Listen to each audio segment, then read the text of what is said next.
Theology nerds. This is Trip, and you're listening to Homebrewed Christianity. For since the year of 2008, we've been bringing you ideological ingredients so you can think, reflect, work through your own faith. And today, returning to the podcast is my friend, Peter Rollins. That's right. Peter Rollins back on the podcast. We catch up. We, have a few jovial interactions as friends and former roommates and such, and then we answer questions that you sent in. This was a live interaction on the interwebs, so yeah, I hope you enjoy it. Before we hop into this, I just want to let you all know two things. Number one, we're doing a giant giveaway right now at Homebrewed Christianity. We're giving away a whole bunch of Catherine Keller books because at the end of April, we're having a party to celebrate the release of her new book, Facing the Apocalypse. And who doesn't want a chance to win a whole bunch of Catherine Keller books? We're also doing a giveaway of Charles Taylor, Heart Mont Rosa, Andy Root books. Why, you say? Because Andy Root, who was just on this podcast in the last episode of mine, Practical Theologian, and I are doing a summer reading group on Charles Taylor and Rosa, geared towards people in leadership in faith communities. So you want to check that out and join the reading group. All you have to do that is to go to OurSecularAge.com. OurSecularAge.com. And as we're hopping in to this new episode, I just want to say thank you to all of the members of the Homebrewed community, people that went to homebrewedcommunity.com and signed up. They not only support the podcast, joined the private Facebook group, but they get access to special podcast feeds, hidden feeds to put in your podcast player with over 150 episodes right there. It includes access to a whole bunch of classes, lectures, live events, and things like that. So go to homebrewedcommunity.com if you want to be a member of the elect and help support this podcast. All right, here it is. Me, Pete, live streaming. Enjoy.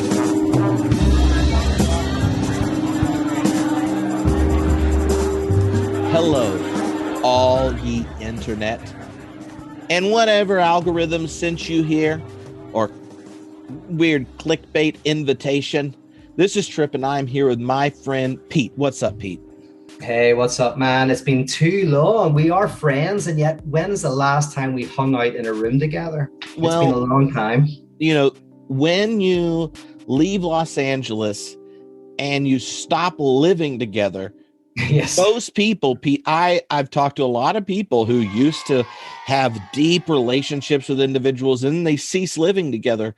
There's always a rupture, and then it's like, well, was I just like the convenience and crutch they needed at that point, or was there real love and affection there? And I just want there was never love and affection there. but it was what? Endearing resentment. When yes, I think that's going to be my next book, Endearing Resentment. I like that. I don't know. It might be too happy for you. Yes. So well, we might be hanging out in May. Hopefully, you might come over to Belfast when I'm doing my Wake Festival. So now that I've realized in this conversation that Belfast is in the UK part of Ireland. I wasn't going to embarrass you. By telling people that. But if you want to out yourself, when you're like, well, you understand, my entire family had orchestrated. We're like trying to plan our family vacation to Ireland when you're going to be there and all this kind of stuff. And we're like, yeah, but the UK and Ireland, like the travel thing with the COVID. And then Pete's like, did you know that Belfast is in the UK part? Yeah. Nope, you didn't. No. Yeah. No, very good. It's okay, Pete. The third or fourth week I was in California, I said yes to driving someone. He said 45 minutes into Oregon, and I'm like, that's one state away. Oh yeah. You want to know what that drive's like? Yeah, I've done it actually. Yeah. That's a longie. Yeah, it's a longie. You can fit all of the UK and Ireland twofold in that drive. All right. Yeah. So now before we jump in, I got a stack of questions that people sent in for us to discuss. But first, you have your Wake Festival coming up this May, so you should say something about that. And then one of the questions said, which might be a fun one, like, let us know what it is you're up to. And one of the questions said, has Pete recovered from getting to be a member of the Fuller family for a certain period of time in Los Angeles? Like, do you feel like you peaked early in life, or have you recovered? Like, we don't know. The people are wondering. It was kind of like my finest moment. There's a before trip and after trip, or before Fuller and after Fuller. Yeah, I was about to say, because some of the other family members were more smitten with you than I was, especially the dogs. Oh, I missed the dogs. I'm sure the dogs, I know one of them passed away a few years ago. I'm guessing the second one did as well.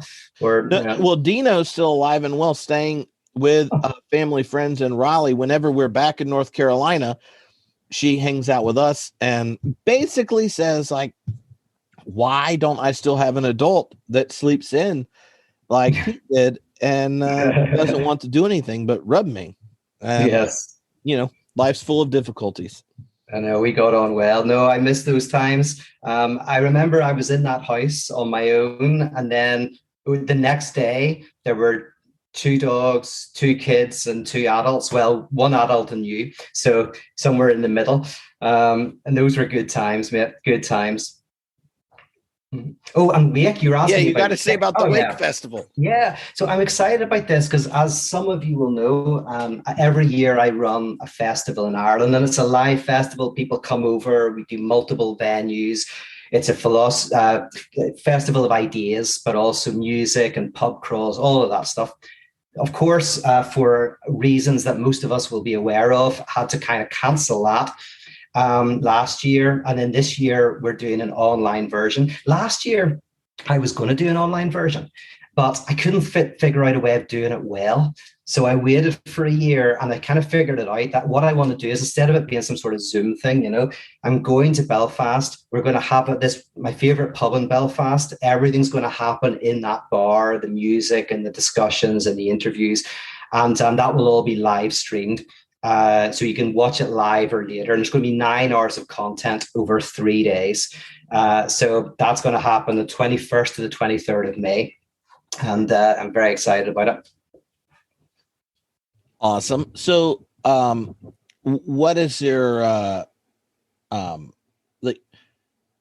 what is your lockdown like infatuation? What is the thinker, the text, or the movie, or like the thing that in lockdown, when you're sitting there, and I know you probably enjoyed it more than I did, you're an introvert, but when you're sitting there in Los Angeles, regretting that you weren't locked in with a family of 5 and 2 dogs, all homeschooling and going nuts. When once you got over that regret, Pete, yes, like what was the text or the thinker or like the show or whatever that set you off, and that if people, which I'm sure they are active, maybe say fundamentalist listeners or whatever, that they know, like, Pete must have really liked this because he's totally talking about it all the time.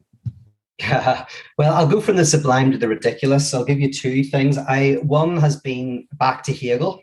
I thought lockdown is a good time to kind of get into Hegel in a deep way. So I've been taking my time with phenomenology of spirit and really wanting to imbibe it and master it. So that's been that text. Have you read it before?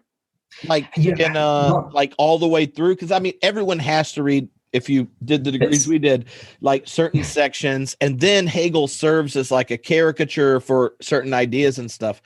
But like I find this, anytime anyone that gets caricatured that's a great thinker is probably cooler if you struggle with their text slowly, right? Like, yes. Like even your experience, everything you're saying is right. So I read parts like, the part in Master State Dialectic, that kind of thing. So basic like Hegel bits that everybody doing philosophy, continental philosophy would read.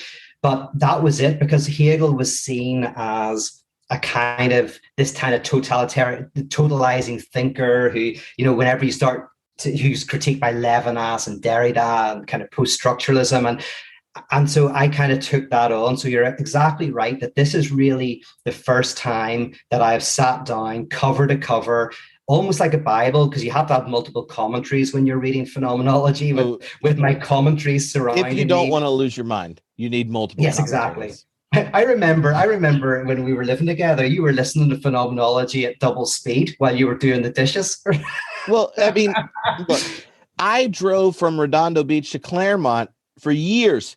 So I cultivated the ability to listen at high speed. And I have a friend who is a cognitive scientist here who, I always, when I was trying to listen and pay attention, would always put it in my right ear.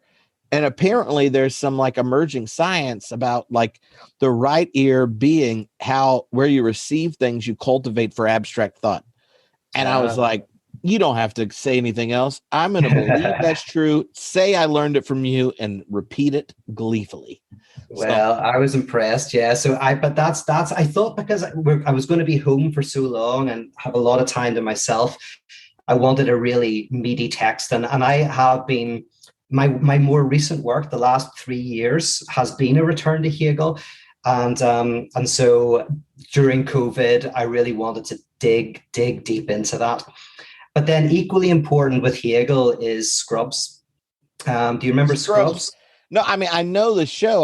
I'm just glad there are no tigers involved, No tigers? What's that a reference to? Pete, do you not remember the early part of lockdown? There's that big Netflix show about Joe Exotic. Yeah. That was like the part of lockdown where everyone was like, oh, we can do this. We can get through this. We just got to watch Zoe Exotic on the Netflix and do all of our favorite movie trilogies and the MCU and to go through then all of a sudden you get through all of them. And now you didn't have this experience, but Elgin was just like, Dad, do you know any movies that don't suck? And then I'll show him a movie and he's like, this is horrible. Yeah. And I'm just like, because you were running out of stuff. No, I don't know if it was I was running out of stuff or he was running out of tolerance for hanging out with his dad every night. Like if you're 12 and he turned 13 in this process, like there's like a max amount of dad time. Like, most teenagers are like, I wish I could have more time with my parent, right? Like one-on-one. Then he got into like, this is great. I love this. We're going to watch these movies. Then he got into the like, so my only option for social interaction after 9:00 is my father. Yeah. And he doesn't even have another movie that doesn't suck. I wouldn't wish you on anybody for that amount of time. My goodness. I wouldn't wish it on myself. Do you know what we did do at early lockdown, Pete? What was that? We read Plato's Republic together. Oh, wow. Like the family that reads Plato's Republic together stays together. That's what I remember. And last night I was up recording a podcast, going to bed. What I got him for Easter was Paul Tillich's New Being. Oh, yes. And he had read the first one and underlined it with commentary when he fell asleep. And I pulled it out of his bed and, set it aside. And I said to myself, because, I don't know, I'm not blaming you, but you did live with us. He is not as, he doesn't have the metaphysical gusto that I have, Pete. And he's like, but what about the Christians that aren't really sure about all the things you're excited about that are still like trying to live in the wake of the event of Christ? And I was like, there's a deep metaphysics in Tillich. I know there is. I know, but he was saying it in this. I'm not talking about Tillich. I'm talking about you. He brings you up all the time as an example. And who does? He broke up there. Who brings Elgin? Elgin brings you up. He's like, Pete's a Christian atheist, and like he's a great person. And I'm like, what do you mean by great? But I think that if Elgin writes an autobiography, having lived in my house will be quite the story. But it's really cool to hear Elgin's reading that stuff. My goodness, like last I remember Elgin, like he was a young guy, and I know he has 2 armpit hairs, which By the way, live stream, don't let him know I said that because I was not supposed to make that joke, but I told him it was high quality. Luckily, he does not listen to my podcast, but he has watched some of your videos, which then he brings up to me, which is related to one of our questions that people sent in, Pete. Look at that segue. That's good. And then I might have to push back on the Christian atheist thing. I don't know if I can, because I know you know what it means, but some of your listeners might be one, or we might need to unpack that. But anyway, the fire. No. We can. I'll ask the question next. Oh, you want me to go back on you? Go ahead and unpack. Okay. It is true. Okay, can I just say that? I'll put it this way. Okay, put it this way. I am more. What I mean by Christian atheists is more attractive to me than like 90% of the Christian theologians I know. Yes. So, like, I feel like you're my adjacent possible. Yes. But I am a Christian theologian. I identify as a Christian. Pete, you made that distinction, atheist and Christian. Like, I know. They're opposites. I'm not saying they're opposites. I'm saying I regularly, and now in the UK context, when you come up, it's very fascinating. Some of them know we're friends. Some of them don't. And if they don't, I just ask questions to hear what people think about you. And then I'm like, all right, but if I'm lucky, Pete's going to be at my funeral. So, and then make them awkward. Or they're like, Trip, but I kind of like Pete Rollins. Do you know who Pete Rollins is? I was like, yeah, regretfully. But I was surprised if someone liked me. I was thinking you were going to say that horrible things are said about me. No, I'm not going to say that to you on a live stream on Facebook. No, I'm Irish. We feel better being slagged off than being praised, honestly. Well, okay, so when I think Christian atheists, I always say like the form of existence that the person Jesus brought into reality. Right, that the ones who go like, I'm going to existentially center myself in what was made present in Jesus. I'm more interested in that than the philosophical discussions about God. But after that, from that place, I'm happy to philosophize and such. And that's why I said I'd rather be a Christian atheist than a smitten Thomist. Yes. Yeah, very good. Okay, well, what do you mean by like? I thought it was a clear term, especially in a UK context. I had a bunch of philosophy of religion students in class who got real worked up with like Kearney and Caputo and stuff, and I was like, "Hey, you should check my friend Pete out." And the conservative ones were real upset about how persuasive you were, and the other ones were like, I've never thought about being religious recently, but Pete helps me want to. And I'm like, see, I knew he was a good evangelist, even if he didn't want to be. Well, you know me, man. They used to call me the evangelist in Icon because I was kind of wanting to win over converts. Nothing's ever changed. And it's interesting. Okay, so what do I mean by so? I had a conversation with a guy recently, right? And he was asking me this question: do you believe in God? Right? And we had a bit of disconnect. It was a very weird conversation, and I tried to figure out where the disconnect was. And I kind of realized it's like, so I'm a traditional philosopher of sorts, and so I'm interested in the science of the concept, right? So I whenever someone asks me, does God exist? I am not thinking, does an external referent corresponds to the signifier God, right?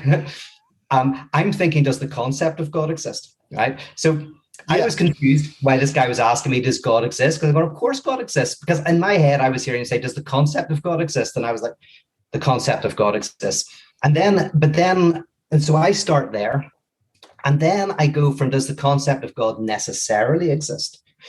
And then I would argue affirmatively to that the concept of God necessarily arises at a certain point in self-consciousness, in the development of language. The idea of eternal, unchanging, essential being is a necessary dimension of thought. So then, would you that moment, Pete? Would you say that something like the required distinctions for the evolution of symbolic thought in a finite species means that there are distinctions that kind of beg the question of the infinite, right? Yes. Like, now, whether or not there's an infinite is a second question in and of itself. Yes. But you're saying the concept God obviously exists, just like the concept of a lot of things. The moment we have a cultural, symbolic, linguistic reservoir of meaning that is making sense of a finite biological entity. Once bios and logos have whatever the weird, intoxicating marriage of being human is, that it has to be there. And so, like, one of the things I've really valued about your work is, like, if you take God seriously, then it actually is it's like a guide to taking everything else seriously.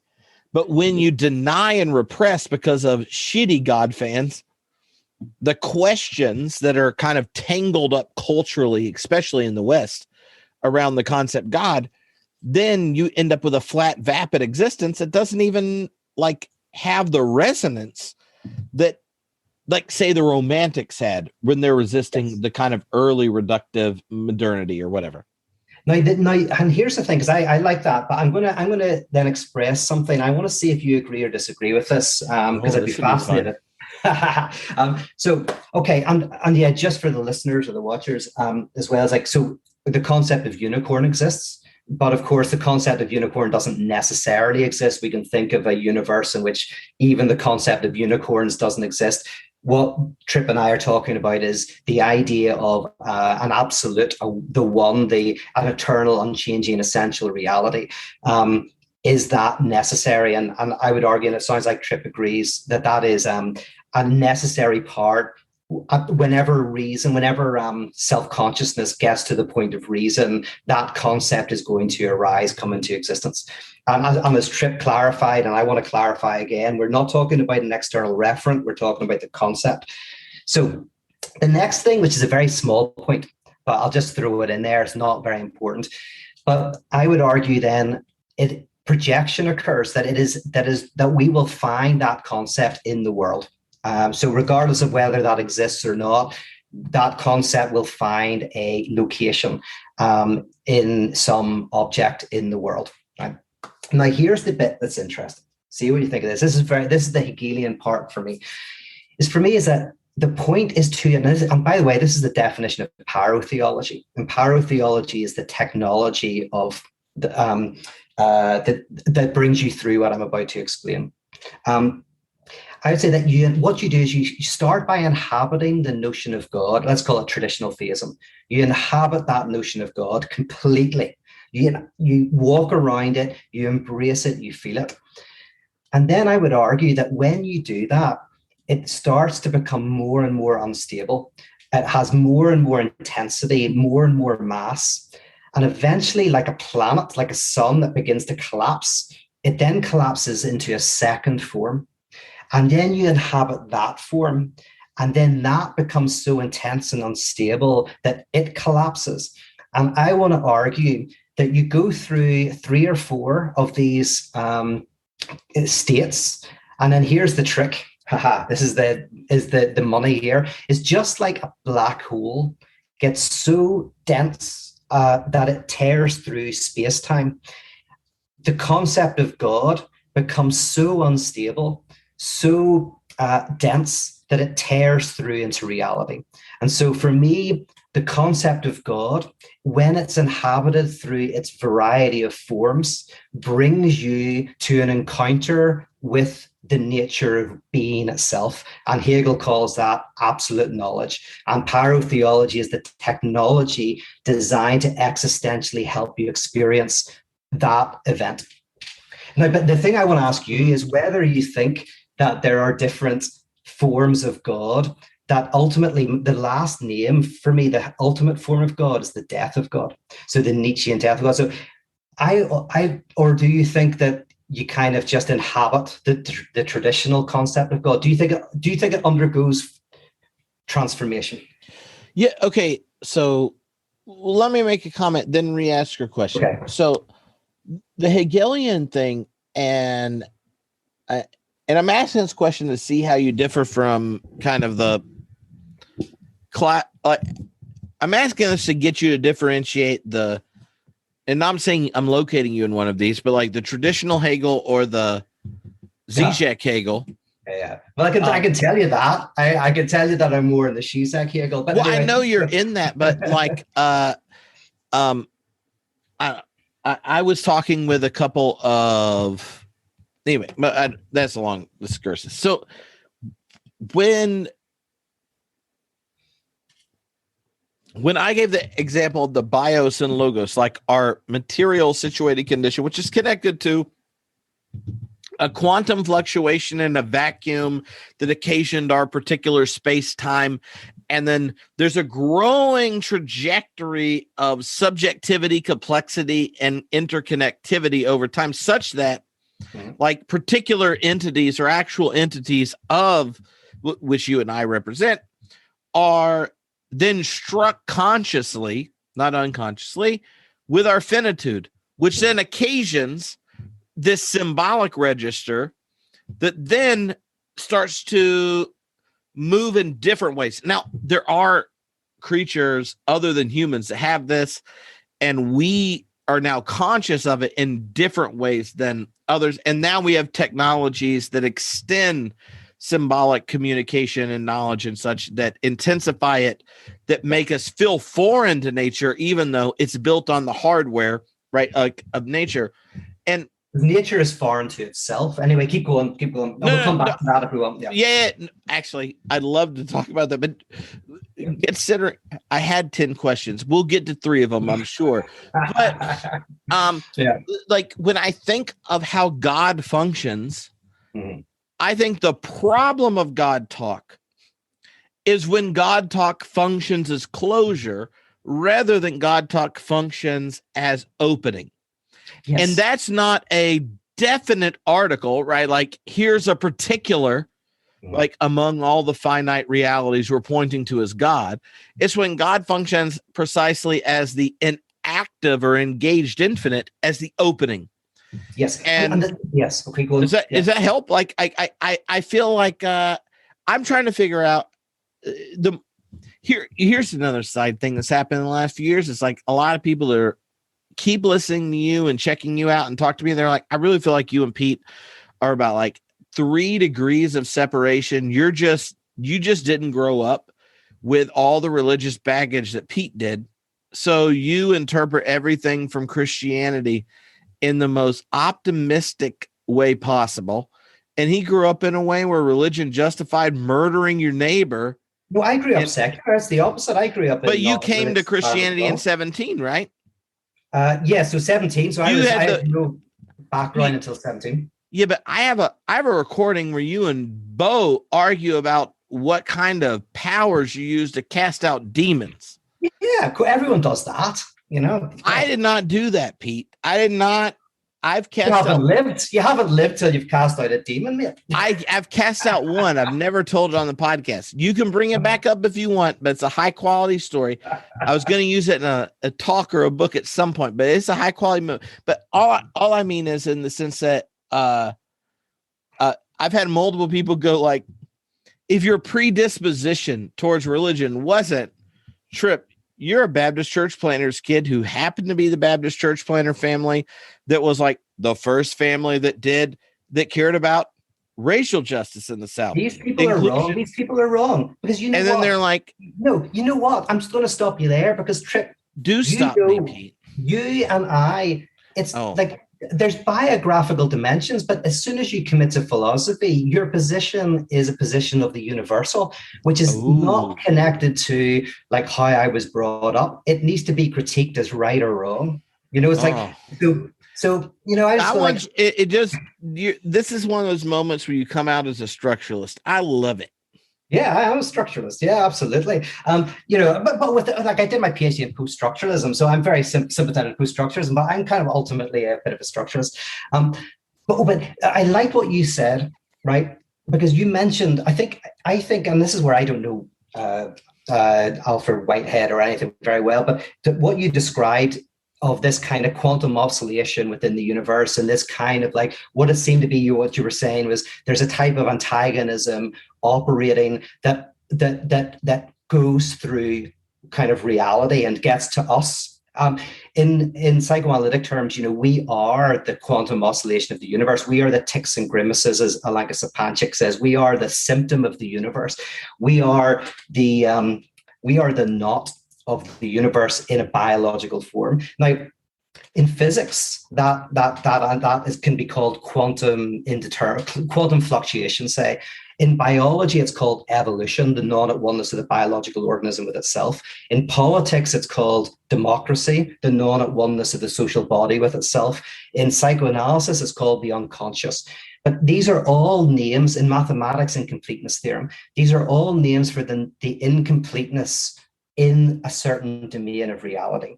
Now, my argument is that God, by the time God comes on the scene, right, God at first is seen as a type, not in terms of a quantum indeterminacy, not in terms of an opening, not in terms of a contradiction. God is seen as the solution to a contradiction. God is basically, when God appears, we experience the world in a dualistic way. There's me, who is contingent, finite, changing, determined. And there is an infinite, eternal, unchanging, and you feel this experience of separation between the two. And my argument is that every time the notion of God goes through its crunch into its new form, it gets closer and closer to basically expressing the quantum indeterminacy of reality itself. And the highest form of that is Christ crucified. My God, why have you forsaken me? Where God experiences the loss of God, where the highest becomes the lowest, where there is an internal contradiction within the heart of the divine itself.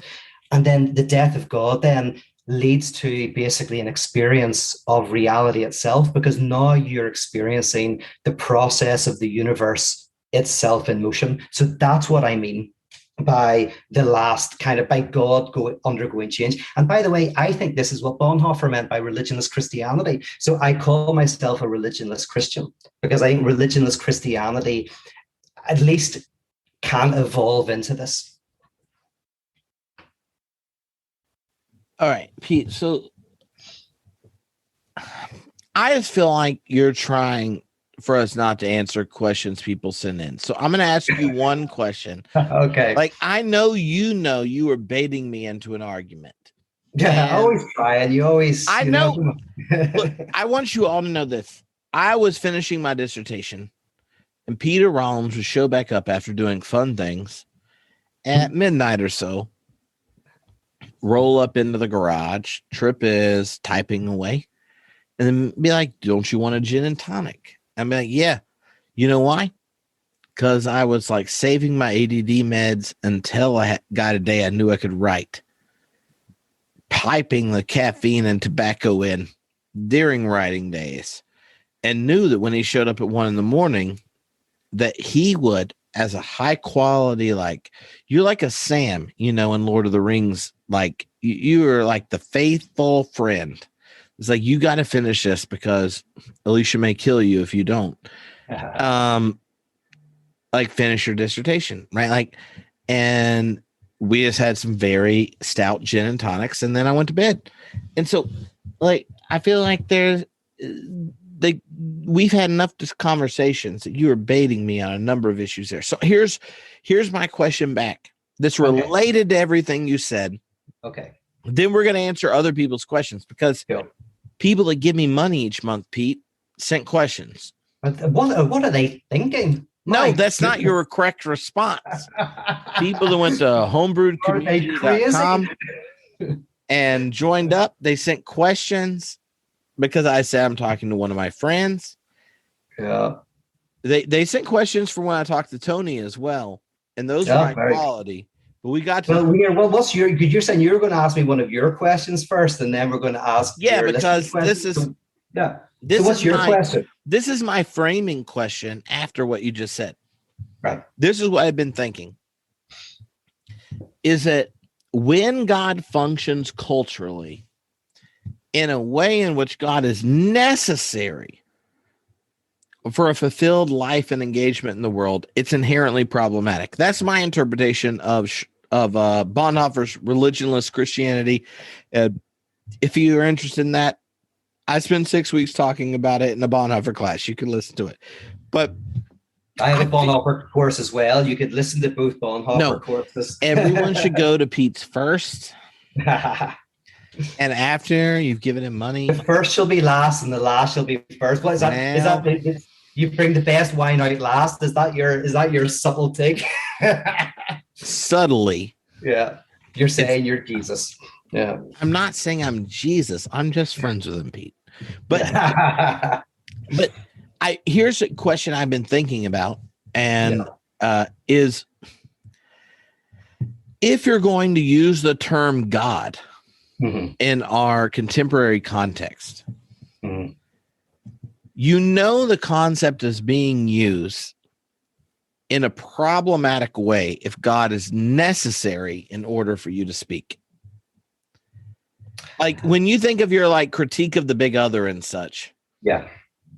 Now we always have different locations where this comes from, but I really think that if you have to talk about God in order to speak about being human and all this kind of stuff, not like the detailed delineations that come up in any intellectual endeavor, but if God is demanded in order for you to speak about values, beauty, all these type of things that are there, God should not be necessary for the Christian post the cross. God should be more than necessary.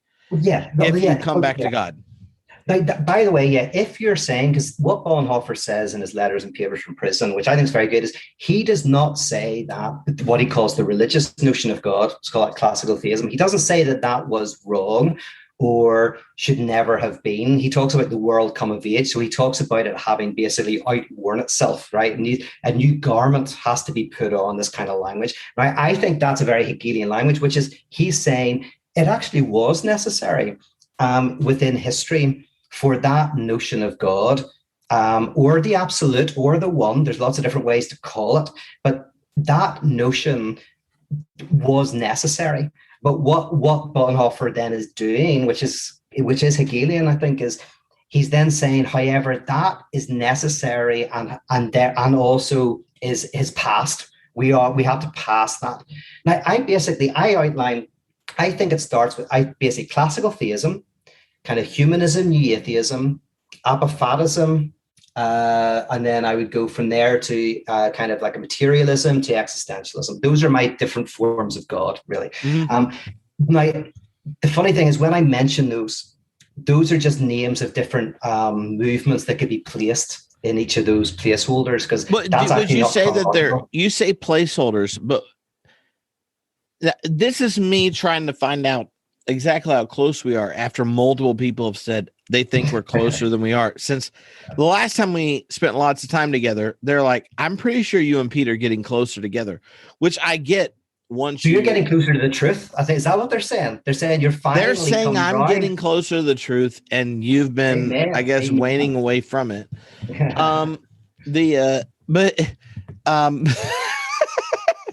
But when it comes to even those 5 movements that you draw out,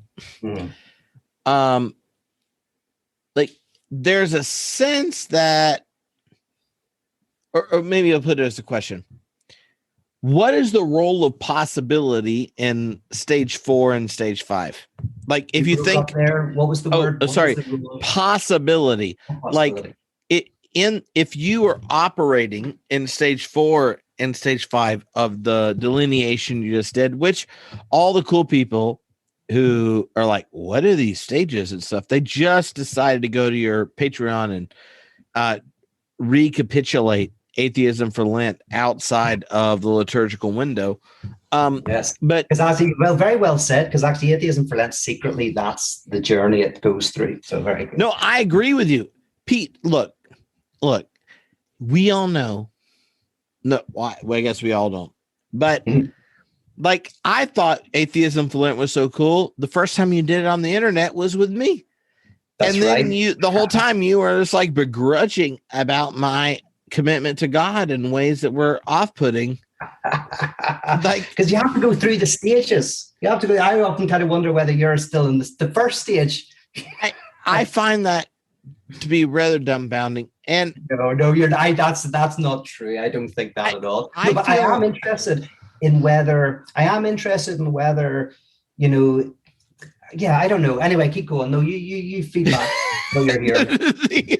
No, I actually think that most people that follow both of us will find the awkward moments where we're trying to figure out distinctions the most interesting.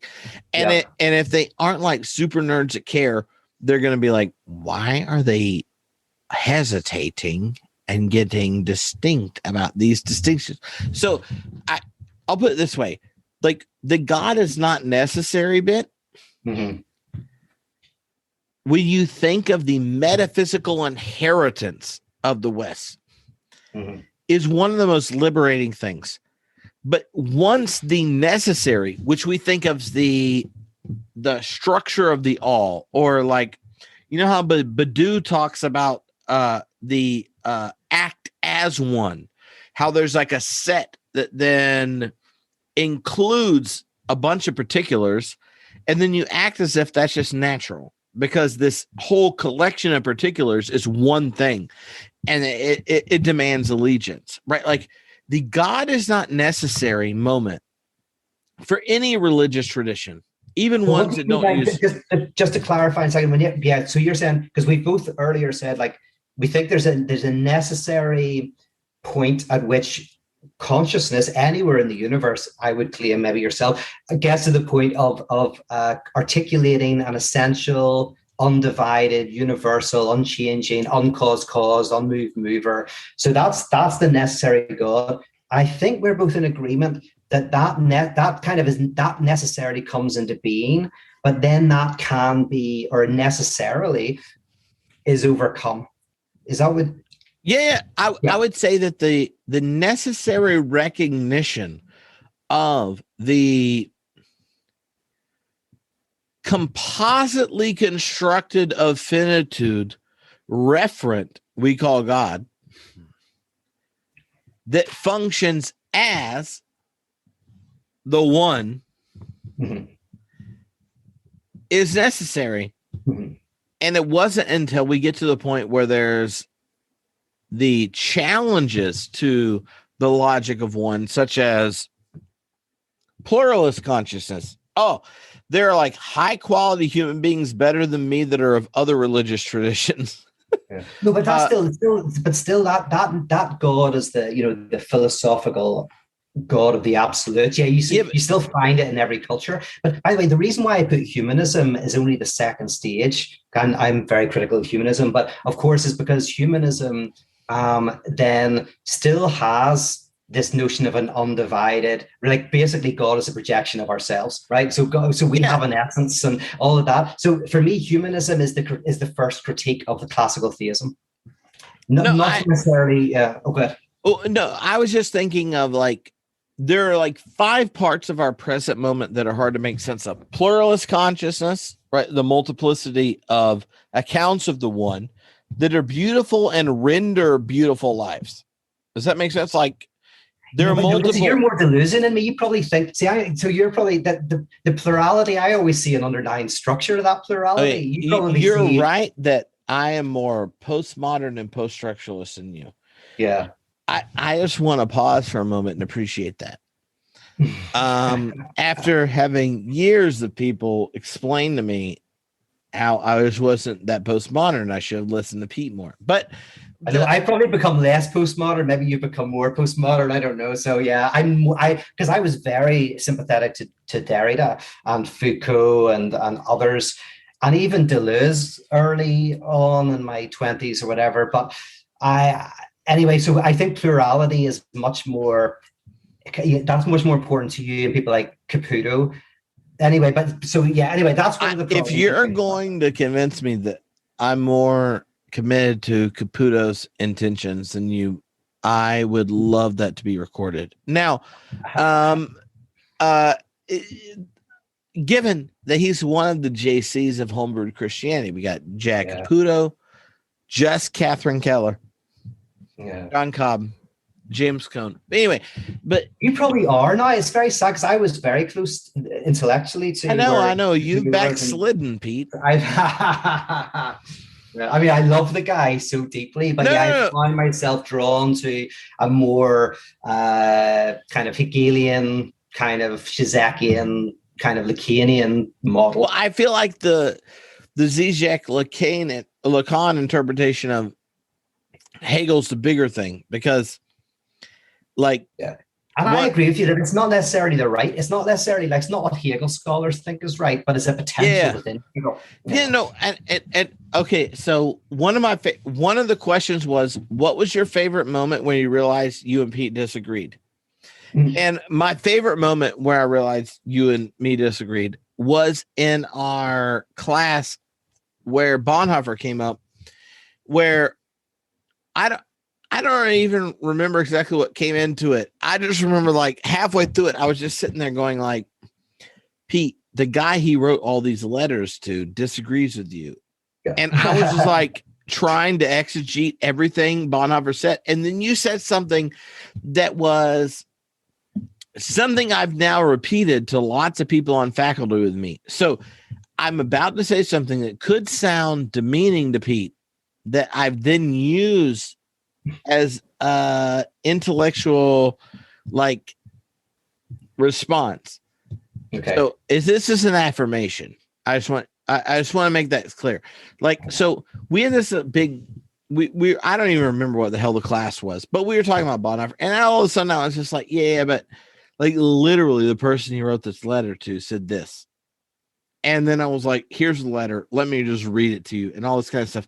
And I am being, if I was to pick my least exciting, like 7 minutes on the podcast, I wish I could mute out. It would be these 7 minutes, Pete.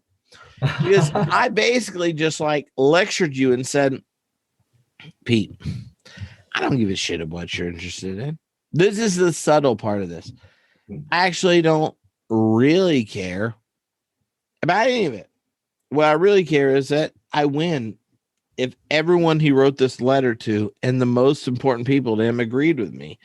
So I'm going to say shit until everyone's clear about this. And that's when I'll stop talking so you can say things. And I felt so guilty about it the moment I realized that Bonhoeffer's much cooler if you're right than if I'm right. So yeah. And you know what I'm going to say, and this is where I'm very post-structuralist, death of the author. I'm like, who cares what the guy That's what I'm saying. Like, that's I don't when even think Bonhoeffer would agree with me with my reading of Bonhoeffer. Doesn't matter. But it's much more interesting if you're correct. It's much more interesting. And it's about the potentiality. Like, I write stuff and then I hear people interpret it and they get better stuff out of it than I ever intended. You know, better or what? Or more thoroughly, robustly Christian than you could ever imagine becoming. No, I'm see all the LA gurus, all the guys I know, they're all very scared to use the word Christian. I love the word Christian. I am a Christian, 100%, robustly. I want you to know that as your former roommate, I want you to know that I've lost my shit at like tenured, very prestigious Christians who obviously have never gone to a church before, unless they're getting paid. I've lost my shit, and this isn't personal about you. This is more about them, where I've just said, Pete Rollins isn't even sure a metaphysical deity exists. You know what he's very interested in? What is made possible in the poetic chaosmos of the wake of the person we call Jesus. And you know what? His fidelity to that, whether or not he's going to pass your like true false test, that is like numbfounding to me. Yes. That you're more obsessed with that. Yes. I don't even understand that way of thinking because I come from this kind of German idealist thing. Yeah, but you come from the place that doesn't involve endowed chairs. Oh, right. It's all right. You know what I mean? Very good. Like, here's the thing, because for me, Christianity, right? Why do I call myself a Christian? It's because, very basically, the Apostle Paul, he was the first one to kind of talk about the death of God as some sort of salvatory event, right?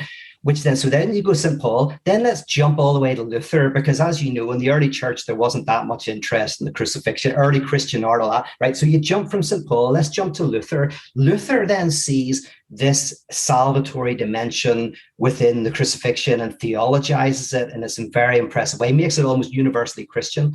Then Hegel turns the concept of the crucified God into philosophy. So he raises Christology to the level of philosophy. Then I'm going to jump from Hegel to Nietzsche. Nietzsche sees the death of God as not just a salvatory event for individuals, but something that everyone must pass through, and actually is preaching to the secular world that they have to undergo the death of God. That Christian heritage is the one that I absolutely affirm. It's the death of God, which for me is the greatest intensity of the concept of God, which I get from Hegel, which collapses into reality. And this is why I believe that we can have access to reality, like that we're not caught in some sort of mind-matter duality. Okay. All right. So I'm going to try to transition to questions people sent me knowing we were going to talk.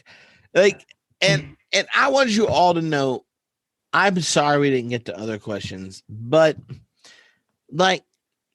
if you were to ask me of 10 people I thought at least understood the struggle I made with finitude, Pete's one of them, because he had to listen to my shit on a regular basis. So me going back and forth with him about these things, even though you all sent great questions, is part of it. So all right. I'm trying to decide which one of these questions is okay. So here's a question, Pete.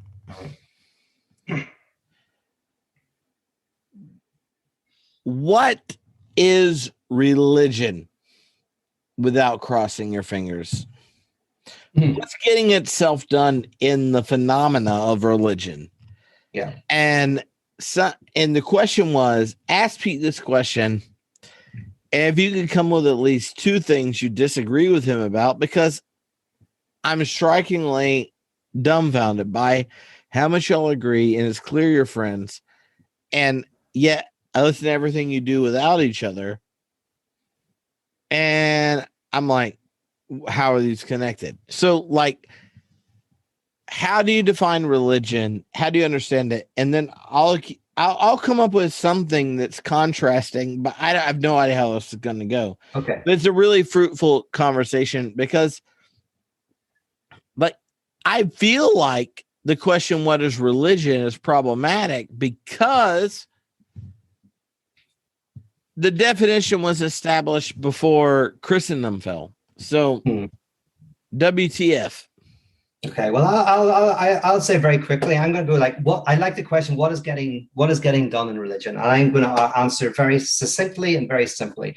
I think what is getting itself done in religion is a movement towards contradiction through 5 steps. Religion, in its first step, is the notion that I am finite, contingent, will die, all of that. There is some sort of eternal dimension of essentiality, non-cause, cause, et cetera, and I am divorced from that. And maybe in the next life I will encounter it, but ultimately it's the experience of an ultimate separation.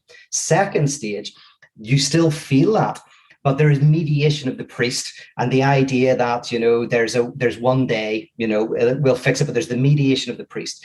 The third form, I would say, is like Greek religion, which is that actually the absolute is in nature. The absolute is something you experience through the natural world and in the natural world. Then religion, another stage of religion, is through art and culture. Through I'm doing this off the top of my head, so if I was doing this more academically, I might tighten this up.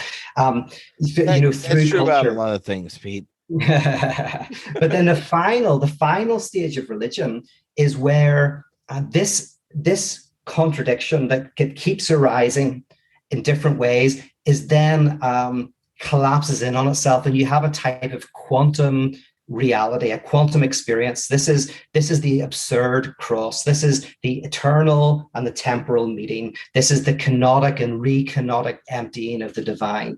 This is God experiencing the loss of God. And as you symbolically identify with that final form, you actually touch on the very nature of reality. So I keep saying this, and the reason why I say it is I think the very nature of reality is that it is a non at oneness with itself. Hence, I am fundamentally opposed to oneness theologies and to totalizing New Age philosophies, pagan Gnostic philosophies, because a Jungian analysis and all of the various forms today, capitalism, all these various forms that try to argue for a type of non-antagonistic balance. For me, that what is getting done in religion is that we encounter a way to positively, fully embrace the contradiction personally and politically, privately and publicly. Oh, okay. So, Pete, I'm uncomfortable with how much I agree with everything you just said. So I want to ask a follow-up question. Right? Can I do like an altar call right now? Will you come to the front? All right. So what do you want? What do you want the people to come down? What's that? What do you want us to that come down at your altar call to say? Just hey, Meg, into the death of God. I'm preaching the death of God. Death of God. All right. So you agree with this? You agree with that? You agree with that? Actually, I don't know anything you said. I don't disagree with it. So okay. So I was talking with our friend Jack, and a couple of his students. We've been like working on his new website, and what was funny was OnlyFans. What? Is it OnlyFans? You've gone very quiet suddenly. I don't know what happened. Did you turn your volume down? I haven't turned anything down. Like, do you hear me now? Yeah, I hear you enough. It's fine. It's fine. You hear me enough. You know what? As someone who's been married a while, I feel like that is adequate. Yes. Okay. So, I've been working on this website for Jack Caputo for a while. Yeah. And then I'll get these like questions from people who are fulfilling particular roles for building the website, but not like informed on the whole thing. And it was, I don't know what you would say, enlightening in the not trying to embrace the domineering and epistemology of the Enlightenment. Is it there is a certain well, we'll use your event wake that's created. Hey, you got loud again. I think you were resting your hand on something, you Egypt. Because as soon as you lifted your hands up, it was the booming trip that I know and love. So anyway, the booming trip you love. All right. So, well, yeah. I'll just skip to the question because I had a high quality pastoral mediation. But here's the question. Yeah. Hegel's God was stuck in a dynamic between the finite and the infinite. And then the question in his wake is what role the finite and the infinite plays. So given your trajectory from, speaking of God at Icon on, what does fruitful investment in the finite and the infinite look like? What does fruitful investment in the finite and the infinite look like? Yeah, and that was a question from Kelly Cynthia. Hello, Kelly. I like that. It's beautifully worded, but I feel like I might be missing it. It's like, how do you interpret that question? Give me a bit more. Well, I mean, they are. I considering mean, they they gave are me a question, Pete, I don't in know the what to death say. of God. I would just say something like this, like, the infinite functions as, right? Like the possible, probable, yet never resolvable possibility, and the finite functions as the inheritance of the dregs of a cumulative, cumulative trajectory of creativity. And those two impede or whatever. Well, I don't know if you're saying the same thing as me. I'll just say, like, in one of the things I like about Hegel is basically God is unfolding in the finite and kind of like within history. And so history is central to obviously the Hegelian dialectic, and that passes over into Marx and all of that. So kind of, as you know, Hegel is a philosopher of history in many ways. So there is this beautiful thing of like the finite is the playing field within which the necessary and the universal arise. But I don't know if that's the kind of like that's a very poetic way of saying it. We'd have to dig down into that. But is that an answer to that question, or is it not really? No, I think that's a important part of it. Yeah. I mean, like space and time arise precisely because of the antagonism within the absolute, so so history, the unfolding of entropy or time is the I say it's a playing field within which the infinite arises, or is so it's a very weird thing, because instead of talking about the necessary and the contingent, as the necessary comes first, the contingent comes second, this is saying that the necessary comes out of the contingent, the universal comes out of the particular, the atemporal comes out of the temporal. So it's a very weird way of thinking, but Okay, so one of the questions that came in, I don't know if this is helpful or not, but when in responding to much more conservative criticisms of my recent book, I responded to people who use the C.S. Lewis, like, hold on, I'm grabbing a book. God is like a book. Right? So all of finite history is this book.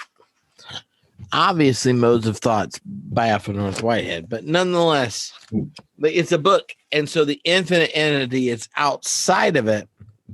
So if you ask questions about evil, knowledge, awareness, all these type of things, you flip to a page. But the page is something that's already settled outside of time. Then there are particular philosophical accounts of the world where God and the world are not such that the movement of time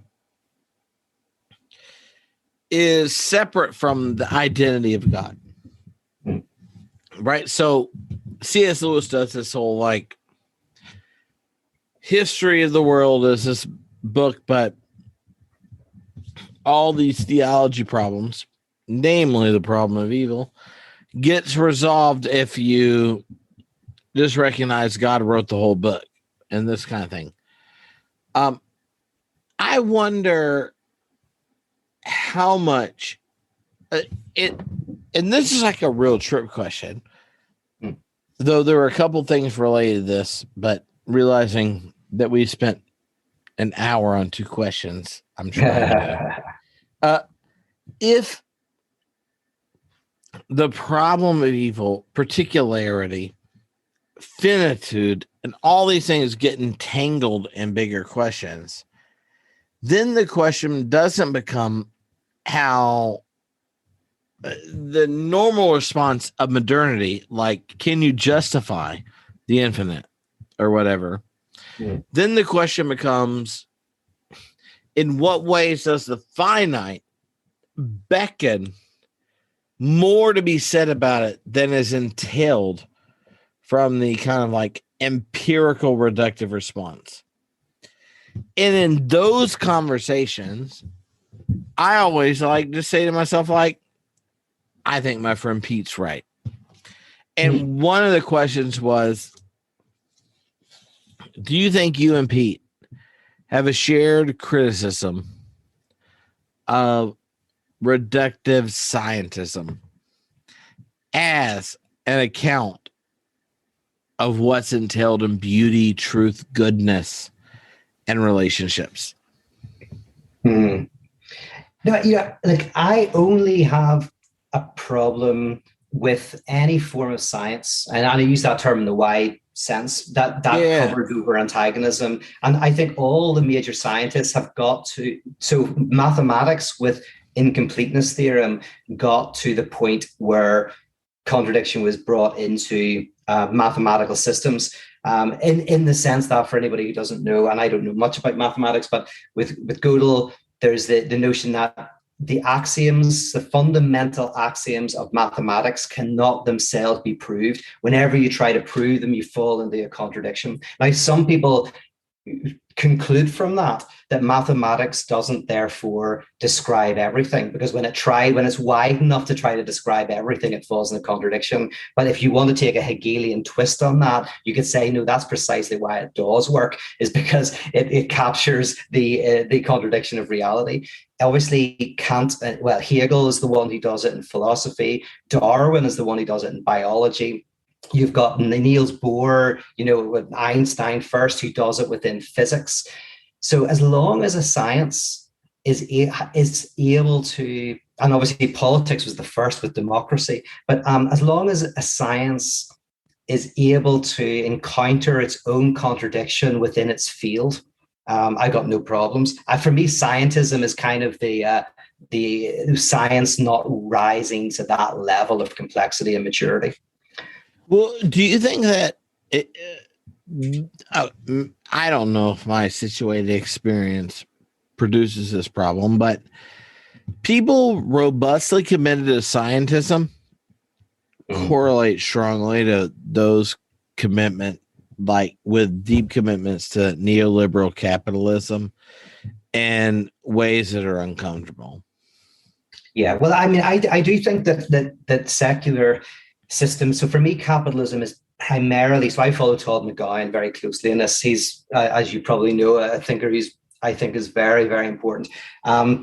He in that capitalism, of course, is an economic theory of a central contradiction called surplus value, whatever. But it is a libidinal. It's a way of tying our jouissance into our economic life, right? So for me, capitalism has within it a certain form of desire. Theology is an attempt to overcome that form of jouissance, that form of desire. But the reason why I say it is that for me, capitalism fundamentally functions, yes, on trying to get rid of sacrifice, of fantasizing an end of sacrifice by being rich enough, famous enough, whatever. By the way, this is what makes capitalism so powerful and makes it work, and also makes it so difficult, is actually capitalism works precisely because it fails to give people what they think they want. It precisely works because it doesn't give you the money that allows you to retire, right? Because actually where your enjoyment is in the impossibility, in the failures and in the denials, but it's a very painful failure. So capitalism promises something to fulfill you, but basically doesn't allow you to get it. And the few people who do get it experience melancholia, right? They experience the loss of desire because they no longer desire what they desire, right?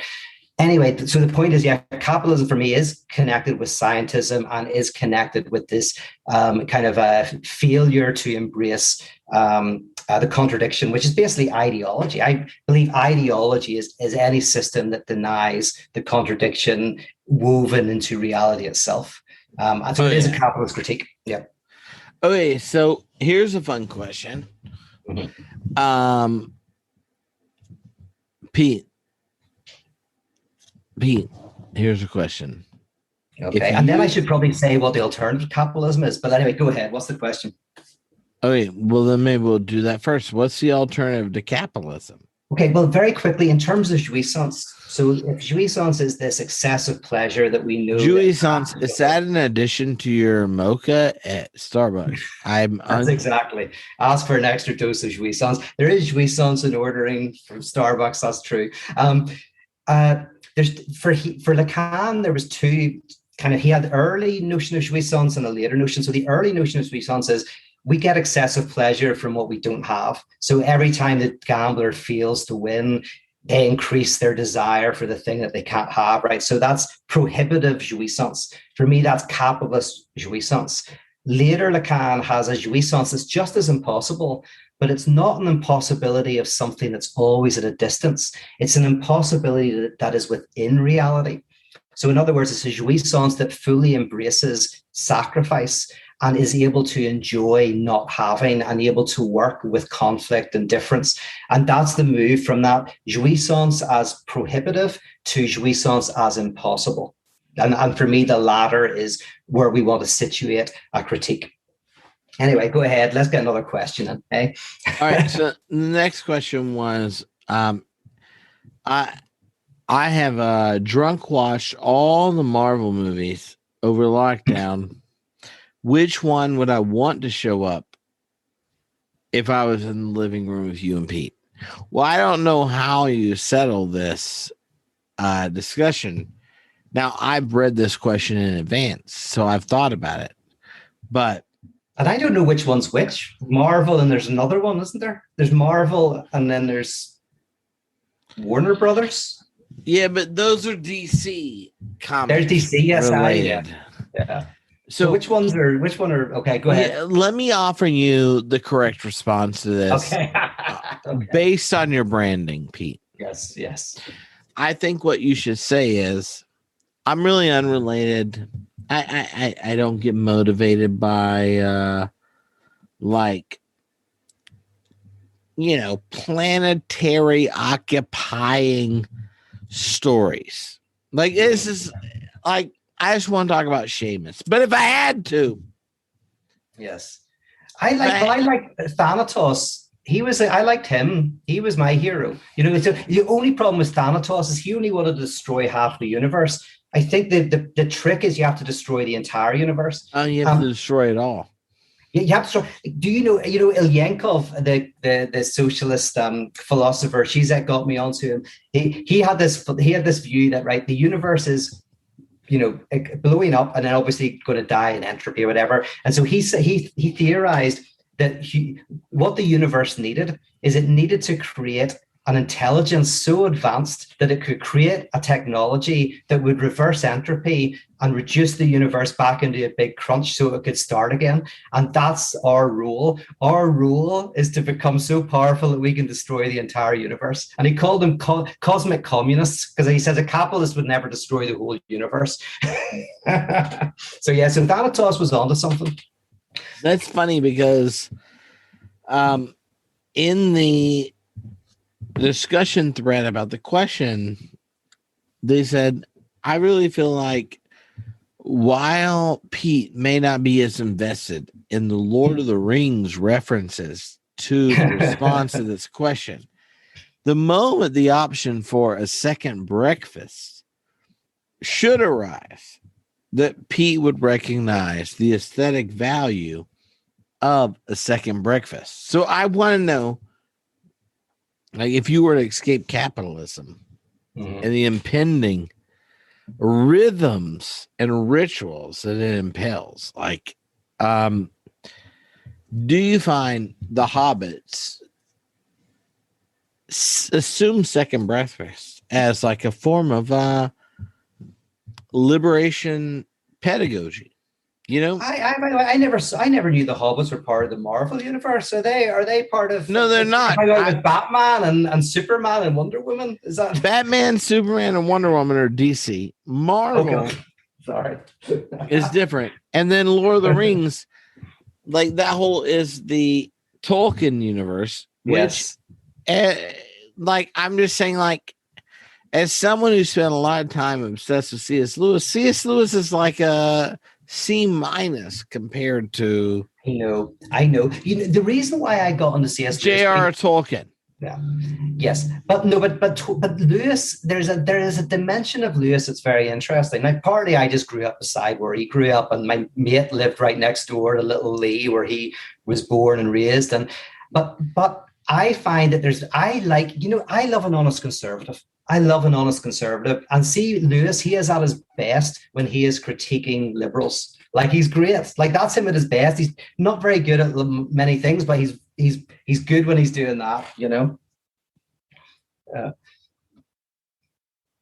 I think I understand what you're saying, and it's thoroughly amusing to me. I want you to know, Pete, like, you went in reverse, right? Like, you were in the UK. Apparently, Belfast is part of it. Yeah. And then you came to America and had that wonderful experience that you've had, and then ended up in Los Angeles and hang out with my family. But like, if you're going in reverse, here's a question that there are a lot of people that take seriously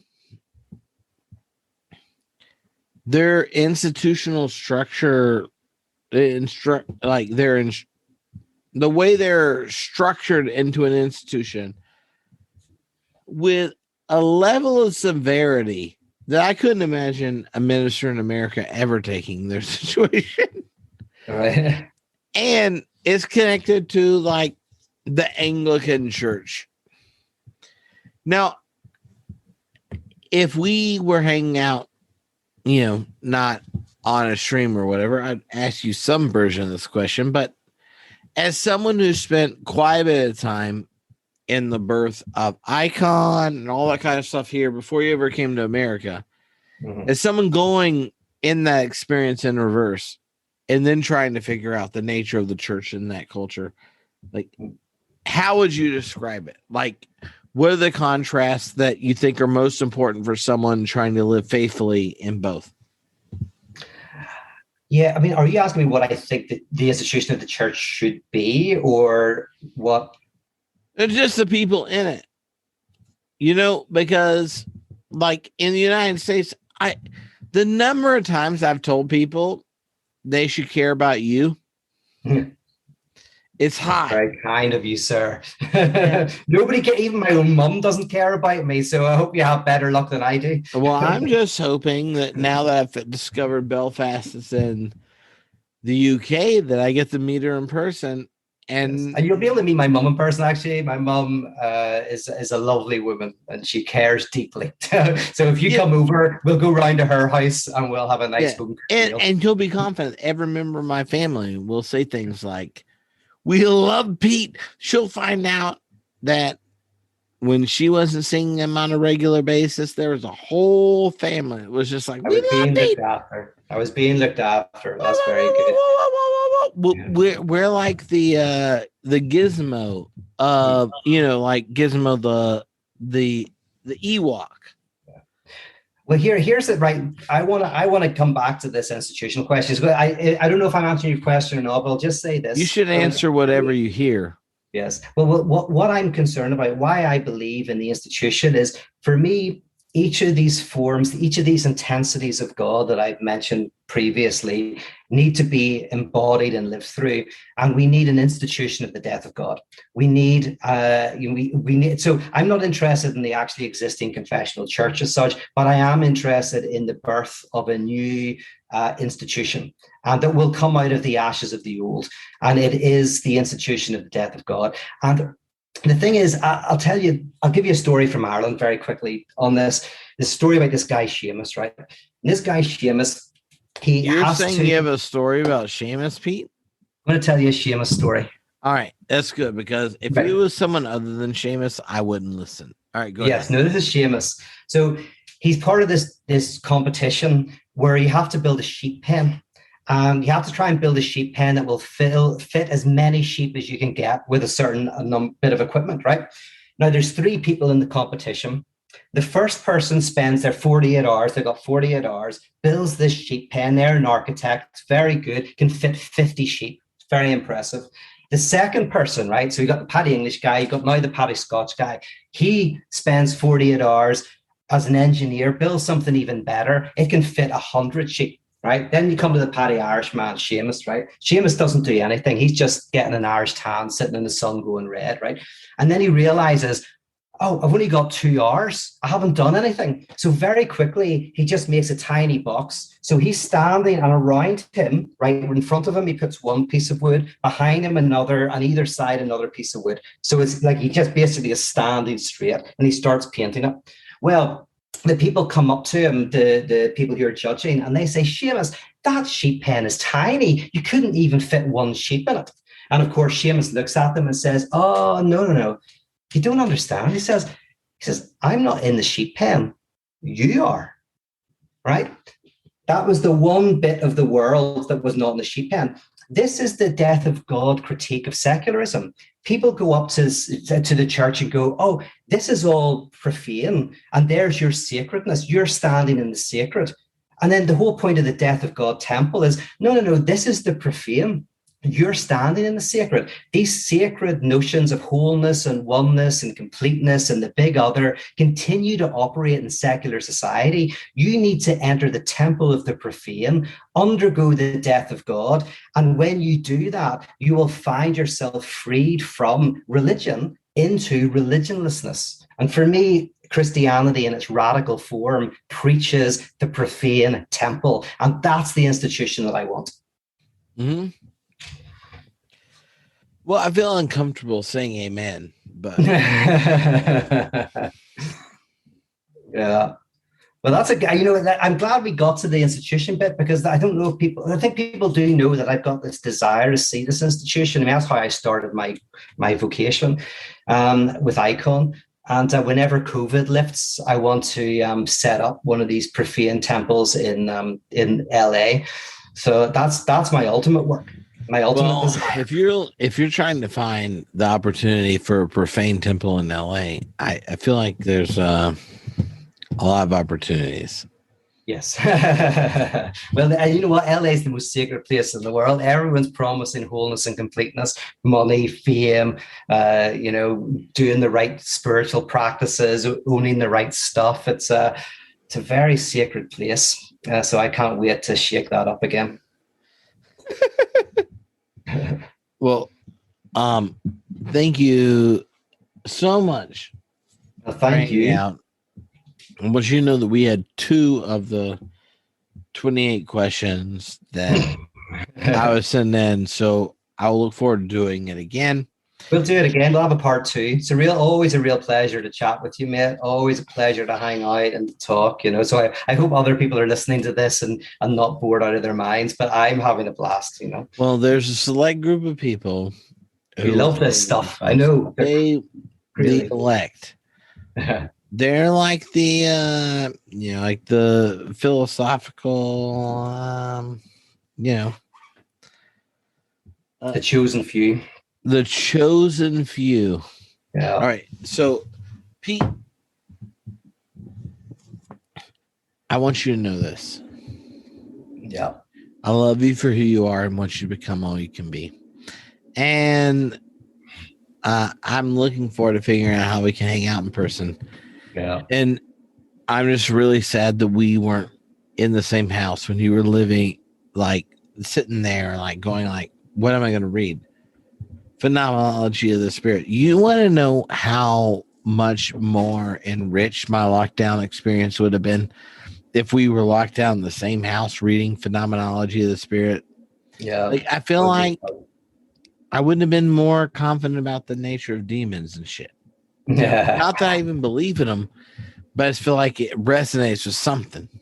Yeah. And well, listen, man, you know what? We'll hopefully hang out in May if you come over to Wake. And people can watch that. If people want to be part of Wake, you can get a ticket. So there you go. There's my plug. Well, explain the details. Where should I go? So for $55, you get 9 hours of content, live streams, but you can watch it later. Music, art, talks, interviews, all streamed from a little bar in Belfast. And you just go to my website to find out more, peterrollins.com.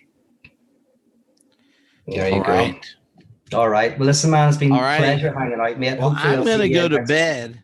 Yeah. You're going to dream about how amazing this conversation was. Yeah. And I'll look forward to possibly seeing you in Belfast. Now that I know it's part of the UK, which is the most American thing you've probably heard from a friend who lives in the UK ever, right? Especially because you've been in Scotland for over a year. Yeah. I know we don't like England, but I knew we liked Ireland. But yeah. Northern Ireland and Scotland are very similar in terms of culture and vibe, you know. So all right. All right, mate. Well, it's lovely to see you. I will Take see care. I'll talk to you again soon. Bye-bye. All right. Bye. Thanks very much. See you, mate. I'm gonna pass out because of my fast. Take care. Good luck.